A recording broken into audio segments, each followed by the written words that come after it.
뉴스 속 화제 인물을 직접 만나봅니다. 픽 인터뷰.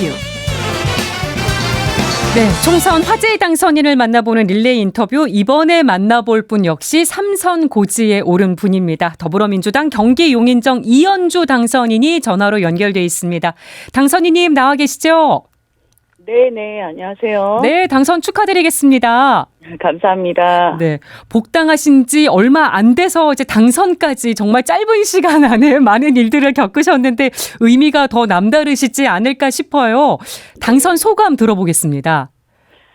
네, 말씀하신 대로 제 친정으로 다시 복당을 했고 또 그 복당하는 과정에서도 사실 굉장한 우여곡절이 있었지 않습니까? 예. 네, 그리고 이제 경선을 거쳐서 경선 끝나고 사실상 한 달 선거운동 통해서 이제 지금까지 달려왔는데요. 네. 그럼에도 불구하고 어쨌든 당선이 된 것은 첫째는 또 우리 용인정의 유권자분들이 믿고 또 지지해 주신 덕분이라 너무 감사드리고 둘째 어쨌든 여러 가지 이런 어려움 속에서도 특히 우리 더불어민주당의 당원들 그리고 지지자들께서 여러 가지 그런 사정들이 있음에도 불구하고 믿고 신뢰를 계속 보내주셨기 때문이다. 네. 그래서 너무 다시 한번 감사드린다 이 말씀 드리겠습니다. 네. 이번 총선 야당이 압승을 하긴 했습니다만 민심이 이 안에서도 또 절묘한 균형을 택했다고 보여집니다. 네. 지금 뭐 우리나라 지도를 놓고 보면 동쪽은 빨강, 서쪽은 파랑, 또 야당은 한강벨트, 여당은 낙동강벨트. 그래서 한쪽에 완전한 힘을 실어주지 않았다 이런 평가도 있거든요. 네. 당선인님은 이번 총선 결과 어떤 점을 주목해서 보시나요? 저는 몇 가지 주목할 만한 지점이 있다고 보는데요.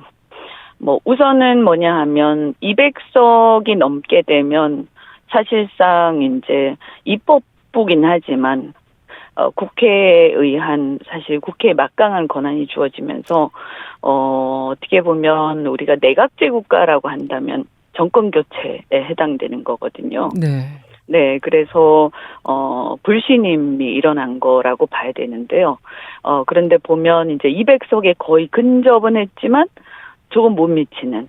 그래서 제가 볼 때는 정권 심판과 정권에 대한 강력한 경고가 있음과 동시에 마지막 기회를 주겠다. 이런 거라고 보입니다. 우선요. 그런 정도의 아주 엄중한 상황이다. 이 말씀 드리고요.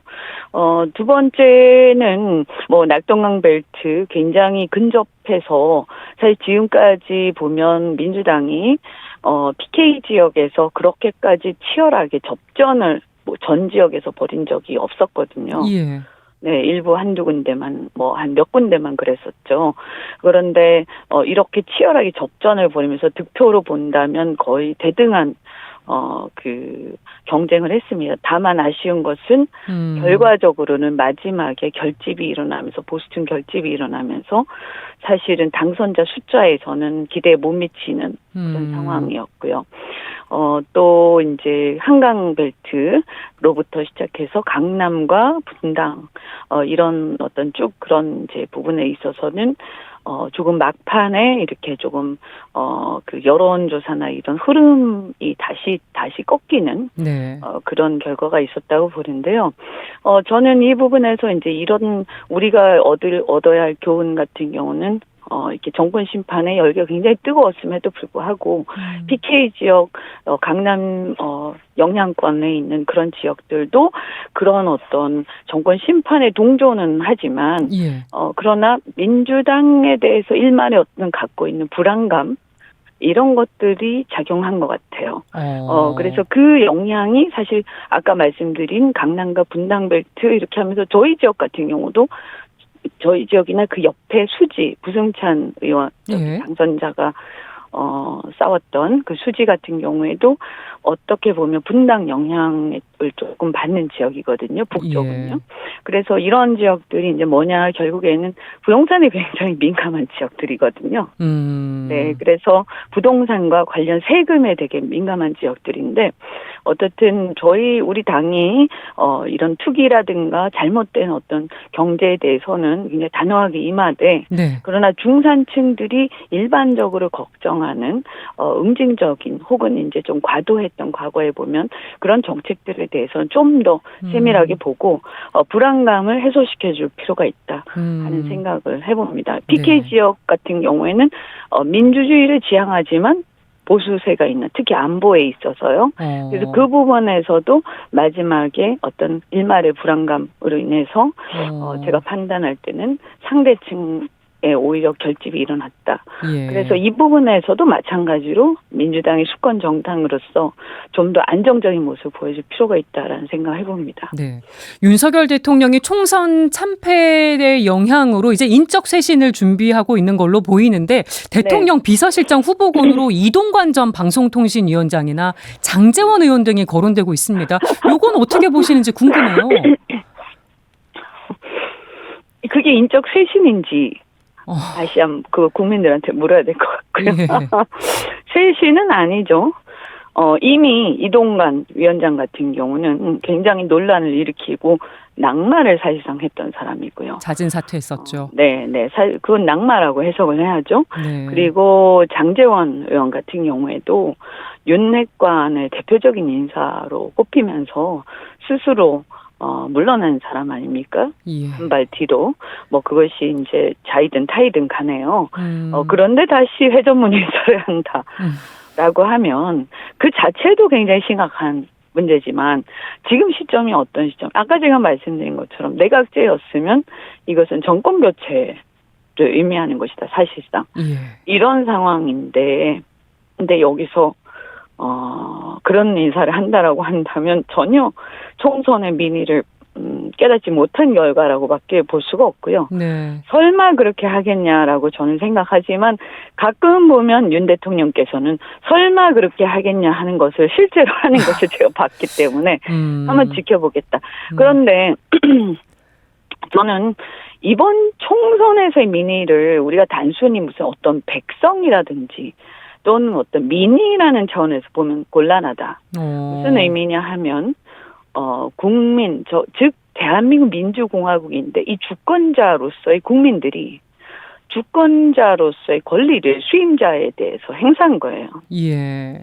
그래서 말하자면 대통령도 그렇고 국회의원들도 그렇고 국민들이 고용한 거죠. 임시직으로요. 그죠? 몇 년짜리 임시직이죠. 그래서 고용을 했는데 지금까지 쭉 보니까 그 주권자로서의 권리를 다시 행사하는 시기가 이번 총선이 다가왔었던 거고요. 예. 거기에서 사실상 상당한 어떤 불신임을 보낸 거예요. 그렇게 본다면, 그래서 저는 비슷한 의석이라 하더라도 문재인 정권 때 여당 의원으로서 민주당 70석, 80석 하는 거 하고, 지금 윤석열 정권에 있어서 야당 의석으로서 180석 이렇게 얘기하는 것은 그래서 엄연히 정무적으로 또는 헌법적으로 완전히 다른 의미를 가진다라는 것을 분명히 말씀드리고요. 더 심각하게 보고 계신 거네요. 네, 그렇게 해석하는 게 맞죠. 그래서 헌법 정신이라든가 민주공화국의 원리를 이해하고 있다면, 민주주의 원리를 이해하고 있다면 당연히 그렇게 해석해야 되는 거죠. 네. 그래서 저는 무슨 아까 비서실장에 그리고 이 문제가 아니고요. 저는 아쉬운 정도가 아니고 굉장히 놀랍다. 총선 결과에서 아까 말씀드린 것처럼 우리 민주당도 완벽하지 못했고 부족한 게 많았다 보니까 200석을 못 넘겼다. 이런 게 분명히 있습니다. 아까 말씀드린 그런 부분에서 우리의 부족한 부분이 있는 건 맞지만, 그 이전에 지금 대통령은 이 민의를 어떻게 해석을 하셔야 되느냐. 예. 헌법적으로 주권자가 거의 불신임에 가까운 경고, 마지막 경고를 보낸 거기 때문에 이 점에 대해서 저는 대통령 응당요. 총선 결과가 나오면서 내각 총사퇴를 했었어야 돼요. 총사퇴까지 했었어야. 아, 당연히 그랬어요. 아까 마지막 경고를 한 거라고요. 예. 그래서 내각 송사퇴를 하고, 비서실장이 아니라 대통령이 직접 나와서 이 총선의 결과에 대해서 자신이 어떻게 그것을 받아들이고 있는지를 분명하게 얘기를 하시고, 예. 그래서 대국민 사과를 하시면서, 그러면서 국정기조를 이 민의를 반영해서 어떻게 전환해 나가겠다. 대국민 담화를 했었어야 되는 거예요. 네. 그러면서 내각 총사퇴를 했었어야 되는데 지금은 그렇게 되고 있지 않은 상황이죠. 그게 아니죠. 그러니까 이 상황이 헌법적 지금 헌정 체제에 대한 얘기를 국민들은 한 거예요. 총선이라는 주권 행사를 통해서 전국적인. 예.